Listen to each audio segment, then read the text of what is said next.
নমস্কার, তনুশ্রী হোম কিচেনে সবাইকে স্বাগত। আজ রয়েছে চিনি গুড় ছাড়া দুর্দান্ত স্বাদের ডেজার্ট। প্রথমে একটা মিক্সিং বোলে রাগি আটা নিয়েছি হাফ কাপ, এর সাথে গোলমরিচের গুঁড়ো, দারচিনি গুঁড়ো আর নুন নিয়েছি 1/4 চা চামচ।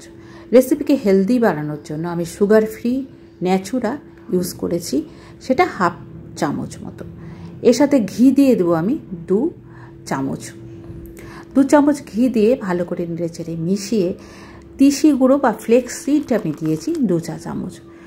আর রাগি আটা সবসময় গরম জল দিয়ে মাখতে হয়, এর জন্য একদম ফুটন্ত গরম জল দিয়ে মেখে তার সাথে 1 চামচ তিল মিশিয়ে ভালো করে মেখে আমি 10 মিনিট রেখে দিয়েছিলাম।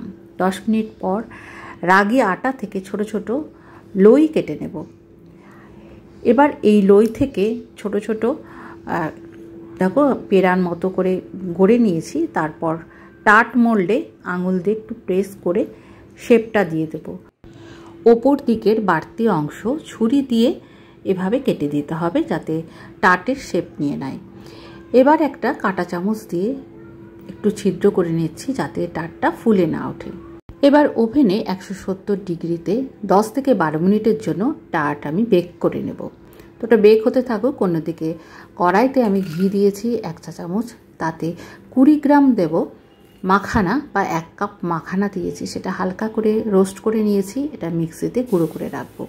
1.5 কাপ দুধ দিয়েছি কড়াইতে, এর সাথে মাখানা যেটা গুঁড়ো করে রেখেছিলাম সেটা ঢেলে দিয়েছি। তার সাথে মিল্ক পাউডার দিয়েছি 2-3 চামচ, 2-3 চামচ দিয়েছি কোকোনাট মিল্ক পাউডার, এতে খুব ভালো একটা ফ্লেভার হবে।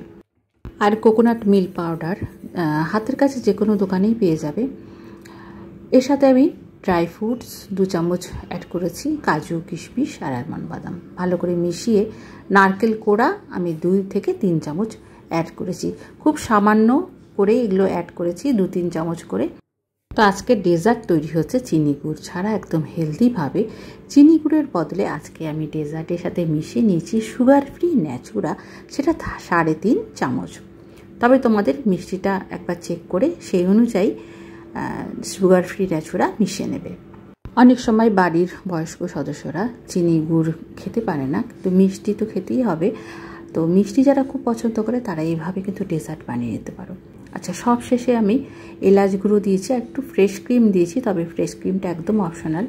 সমস্ত কিছু দিয়ে ভালো করে নেড়ে চেড়ে মিশিয়ে নিলে মাখানা ডিলাইট বা মাখানা ক্ষীর তৈরি হয়ে গেল। অন্যদিকে রাগি টার্ট একদম তৈরি। এটা অনেকটা বিস্কুটের মতো খেতে লাগবে। তো রাগি টার্টের মধ্যে আমি এই মাখানা ক্ষীর বা মাখানা ডিলাইট আমি পরিবেশন করেছি। উপর দিয়ে একটু ড্রাই ফ্রুটস দেবো।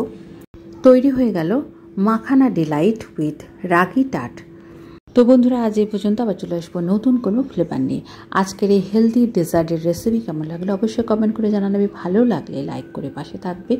নতুন বন্ধু থাকলে সাবস্ক্রাইব করে রেখো আর বেল আইকনটি প্রেস করে রেখো। এই ধরনের সহজ নিত্য নতুন রেসিপির আপডেট পাওয়ার জন্য। সকলে ভালো থেকো, ধন্যবাদ।